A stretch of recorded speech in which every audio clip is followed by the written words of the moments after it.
ఏదో శివుడు కేశవుడు అని రెండుగా కనిపిస్తే అర్థం ఉంది. నాకు శివుడు కావాలండి కేశవుడు అక్కర్లేదనే అజ్ఞాని, మాకు కేశవుడు కావాలండి మాకు శివుడు అక్కర్లేదనే అజ్ఞాని బయలుదేరచ్చు. ఒక శ్రీ మహావిష్ణువు రెండు రూపాలతో కనిపిస్తున్నారు, ఒకరు ఆదివరాహమూర్తిగా, ఒకరు శ్రీ మహావిష్ణువుగా, సాక్షాత్ వెంకటేశ్వరుడిగా ఇద్దరిగా కనబడుతున్నారు. కనపడుతుంటే ఆదివరాహమూర్తిని చూశారు.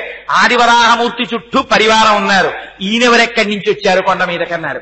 కలియుగ ధర్మం చూడండి ఎంత చిత్రంగా ఉంటుందో. అంటే వరాహమూర్తి దగ్గరికి వెళ్లి స్వామి అన్నారు, వైకుంఠం నుంచి వచ్చానయ్యా, ఒంటరివాణ్ణి, లక్ష్మి కొల్హాపురం వెళ్ళిపోయింది, మనశ్శాంతి వెతుక్కుంటూ వచ్చాను. నిజంగా ఆయన అందుకే వచ్చారు, అందరికీ మనశ్శాంతినివ్వడానికి వచ్చారు, పరబ్రహ్మంగా కనపడడానికి వచ్చారు, ఏకబేరమూర్తిగా నిలబడడానికి వచ్చారు, ధ్రువమూర్తిగా ఉండడానికి వచ్చారు.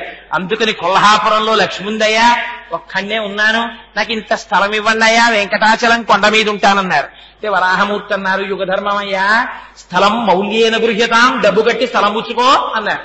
అంటే ఆయన కూడా స్థలాల మగం మొదలు పెట్టారు. రియల్ ఎస్టేట్ వ్యాపారం మొట్టమొదటి వరాహమూర్తి మొదలెట్టారేమో ఈ దేశంలో.